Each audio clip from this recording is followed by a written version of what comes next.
బుల్లితెర నటి శ్రీవాణి పోలీసుల విచారణకు డుమ్మా కొట్టింది. రంగారెడ్డి జిల్లా వికారాబాద్ పోలీసులు శ్రీవాణిని విచారణ నిమిత్తం హాజరు కావాలని పిలిచినా ఆమె రాలేదు. షూటింగ్ పనుల కారణంగా విచారణకు హాజరు కాలేదని శ్రీవాణి చెప్తోంది.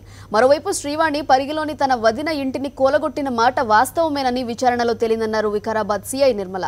శ్రీవాణి వదిన అనూష విచారణకు హాజరైంది. ఇరువురికి కౌన్సిలింగ్ నిర్వహించాలని పోలీసులు భావించారు. శ్రీవాణి విచారణకు హాజరు కాకపోవడంతో చట్టపరమైన చర్యలు తీసుకుంటామని సీఐ నిర్మల చెప్పారు. సాక్షులు ఎవరైతే చూసినారో ప్రత్యక్ష సాక్షులు వాళ్ళని విచారించినప్పుడు కంప్లైంట్లో ఏదైతే ఇచ్చిందో ఓరల్గా ఏదైతే స్టేట్మెంట్ చెప్పిందో అదే విషయం వాళ్ళు చెప్పారు. శ్రీవాణి రావడము, వదినని కొట్టడము, తిట్టడము, ఇంట్లోంచి వెళ్ళిపో, మా అన్న చచ్చాక ఎందుకు నువ్వు ఇక్కడ ఉండడం, పిల్లలు లేరు కదా, ఇది మా నాన్న ప్రాపర్టీ ఎందుకుంటావు అని అనడం, అవన్నీ చాలామంది చెప్పారు. దాదాపు 25 మంది వరకు చెప్పినారు. ఇంకా కొంత ఎవిడెన్స్ సేకరించేది ఉంది.